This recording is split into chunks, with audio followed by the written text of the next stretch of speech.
오늘 은혜 받으신 하나님 말씀은 열왕기하 9장 1절에서 13절 말씀입니다.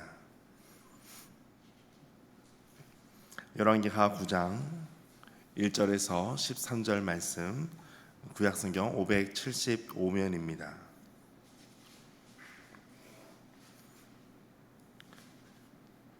열왕기하 9장 1절에서 13절 말씀을 한 절씩 교독하시겠습니다. 1절 말씀 제가 먼저 읽겠습니다. 선지자 엘리사가 선지자의 제자 중 하나를 불러 이르되 너는 허리를 동이고 이 기름병을 손에 가지고 길앗 라못으로 가라. 임시의 손자 여호사밧의 아들 예후를 찾아 들어가서 그의 형제 중에서 일어나게 하고 그를 데리고 골방으로 들어가 기름병을 가지고 그의 머리에 부으며 이르기를 여호와의 말씀이 내가 내게 기름을 부어 이스라엘 왕으로 삼노라 하셨느니라 하고 곧 문을 열고 도망하되 지체하지 말지니라 하니 그 청년 곧 그 선지자의 청년이 길앗 라못으로 가니라. 그가 이르러 보니 군대 장관들이 앉아 있는지라. 소년이 이르되 장관이여 내가 당신에게 할 말이 있나이다. 예후가 이르되 우리 모든 사람 중에 누구에게 하려느냐 하니 이르되 장관이여 당신에게니이다 하는지라. 예후가 일어나 집으로 들어가니 청년이 그의 머리에 기름을 부으며 그에게 이르되 이스라엘 하나님 여호와의 말씀이 내가 내게 기름을 부어 여호와의 백성 곧 이스라엘 왕으로 삼노니 너는 내 주 아합의 집을 치라. 내가 나의 종 곧 선지자의 피와 여호와의 종들의 피를 이세벨에게 갚아주리라. 아합의 온 집이 멸망하리니 이스라엘 중에 매인자가 노인자나 아합에게 속한 모든 남자는 내가 다 멸절하되 아합의 집을 느밧의 아들 여로보암의 집과 같게 하며 또 아야의 아들 바하사의 집과 같게 할지라. 이스라엘 지방에서 개들이 이세벨을 먹거리니 물 장사할 사람이 없으리라 하셨느니라 하고 곧 문을 열고 도망하니라. 예후가 나와서 그의 주인의 신복들에게 이르니 한 사람이 그에게 묻되 평안하냐? 그 미친 자가 무슨 까닭으로 그대에게 왔더냐? 대답하되 그대들이 그 사람과 그가 말한 것을 알리라 하더라. 찬양하니라. 청하건대 그대는 우리에게 이르라 하니 대답하되 그가 이리 내게 말하여 이르기를 여호와의 말씀이 내가 내게 기름을 부어 이스라엘 왕으로 삼는다 하셨다 하더라. 함께 읽겠습니다. 무리가 각각 자기의 옷을 급히 가져다가 섬돌 위 곧 예후의 밑에 깔고 나팔을 불며 이르되 예후는 왕이라 하니라. 아멘. 주님의 말씀입니다. 한 주를 또 시작하면서 또 계속해서 주님의 은혜가 이어지시기를 축복합니다. 오늘 말씀은 하나님께서 예후를 통해서 아합의 집을 심판하시는 모습을 말씀하고 있습니다. 계속해서 아람과 전쟁 중에 있습니다. 그 가운데 특별히 오늘 1절에 보면 선지자 엘리사가 제자 중에 한 사람을 부릅니다. 그리고 너는 허리를 동이고 이 기름병을 가지고 길앗 라못으로 가라 라고 말씀하고 있습니다.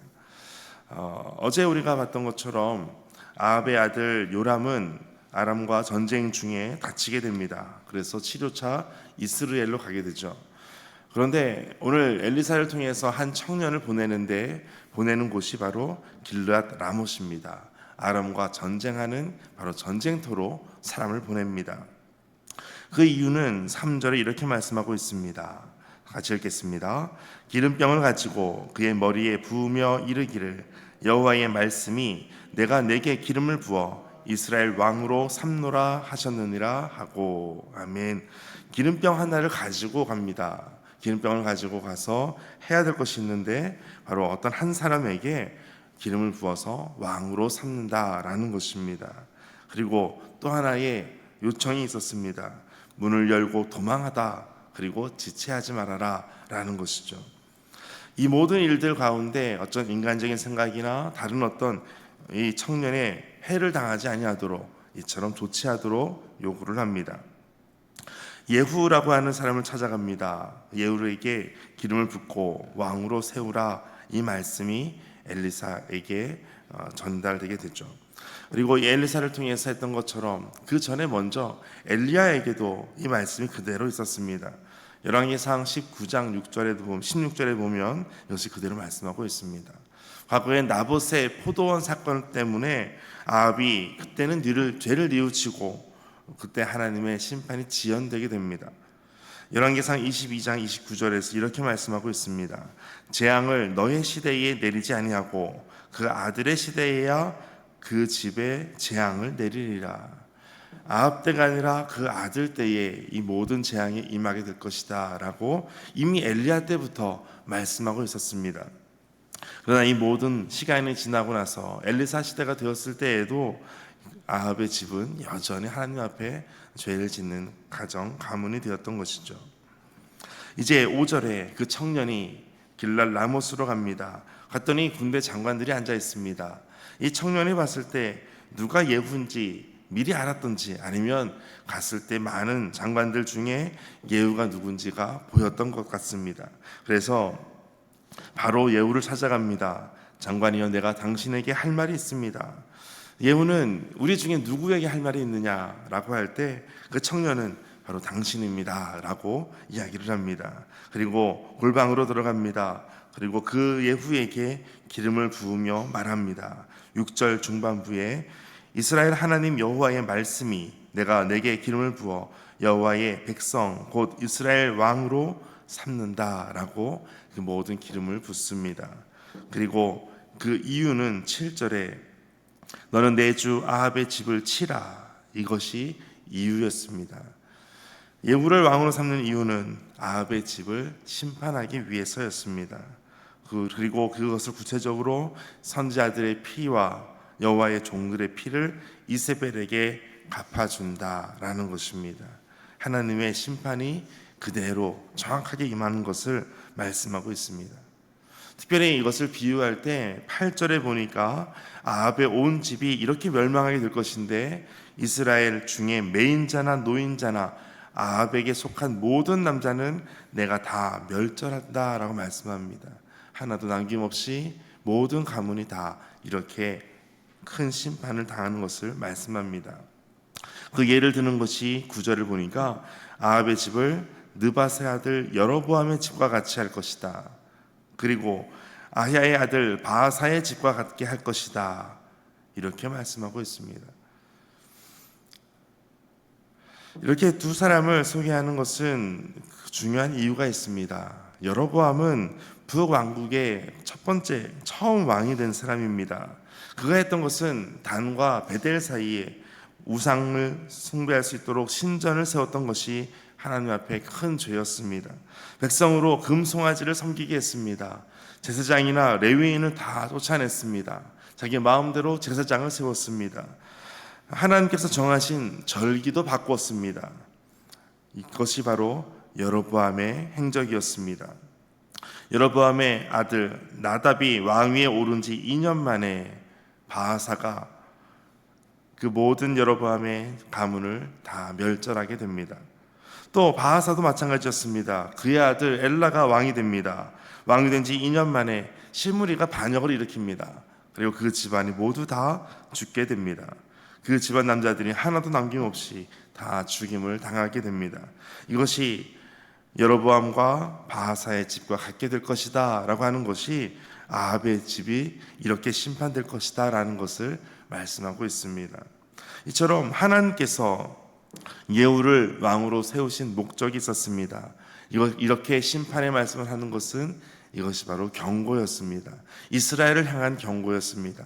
하나님을 떠나고 우상 숭배하는 모든 것을 하나님께서 가만히 두지 않으신다라는 경고를 이렇게 하시는 것이었습니다.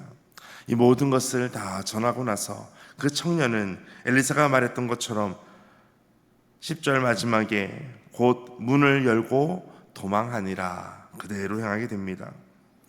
이제 11절 예후가 나왔을 때 그의 주인의 신복들에게 가게 됩니다. 한 사람이 묻습니다. 평안하냐? 그리고 엘리사가 보냈던 그 청년을 향해서 그를 어떻게 표현하냐면 그 미친 자가 무슨 까닭으로 그대에게 왔더냐? 미친 자다 이렇게 표현을 하고 있습니다. 하나님의 선지자가 보냈던 사람을 어쩌면 이렇게 대하고 있을까라고 생각할 정도입니다. 그리고 마지막 이 모든 것 가운데 특별히 12절, 11절 마지막에 무슨 일로 왔느냐라고 질문했던 그 대답을 그대들이 그 사람과 그가 말한 것을 알 것이다 라고 말합니다. 그러나 그들은 우리가 알 수 없다 라고 말합니다. 하나님께서 경고하시고 말씀하시는 가운데서도 여전히 하나님께서 무슨 말씀을 하시는지, 무슨 의미로 이렇게 말씀하시는지 그들은 전혀 알아차리지를 못했습니다. 그들의 영혼이 둔감해지고 그들의 감각들이, 영적 감각들이 다 죽었을 때 그들은 아무것도 깨달을 수가 없습니다. 오늘 우리가 기도하는 것은 이것입니다. 하나님, 우리에게 영적인 감각들이 계속해서 되살아나게 하여 주옵소서. 죄악으로 인해서 또 하나님 앞에 범죄함으로 인해서 죽었던 영혼들이, 죽었던 감각들이 다시 살아나게 하여 주옵소서. 날마다 이것이 우리의 기도 제목이 되시기를 바랍니다. 이제 마지막 13절, 이것을 알게 되는 많은 무리들이 있었습니다. 13절 같이 읽겠습니다. 무리가 각각 자기의 옷을 급히 가져다가 섬돌 위 곧 예후의 밑에 깔고 나팔을 불며 이르되 예후는 왕이라 하니라. 아멘. 많은 사람들이 엘리사를 통해서 기름 부음 받은 예후가 이제는 왕이다 라고 칭송하고 있습니다. 이와 같은 모든 과정 중에 하나님은 역사의 주관자이심을 다시 한번 말씀하고 있습니다. 오늘 우리의 삶도 하나님께서 다스리시는 줄 믿습니다. 오늘도 주의 말씀을 듣고 반응하고 더 주님의 말씀 앞에 나아가는 하루 되시기를 주의 이름으로 축복합니다. 함께 기도하겠습니다. 하나님 아버지, 감사합니다. 오늘 이 말씀을 통해서 우리에게 중요한 영혼이 살아나고 영적 감각들이 살아날 수 있는 은혜 주시는 걸 감사드립니다. 하나님, 죄악을 심판하시는 하나님의 진노가 얼마나 엄중한지를 깨닫습니다. 하나님의 때가 이르기 전에 우리의 생각과 삶에 뿌리 박히는 우상들을 제거하고 순전한 믿음으로 서게 하여 주옵소서. 우리의 인생을 향한 하나님의 뜻을 분명히 알아 합당하고 선한 하나님의 도구로 오늘도 사용되게 하여 주옵소서. 모든 말씀 예수님의 이름으로 기도하옵나이다. 아멘. 오늘 말씀 가지고 함께 기도하겠습니다. 우리의 역사의 주관자 되신 하나님께서 오늘 우리의 모든 삶을 다스려 주시고 인도하여 주옵소서.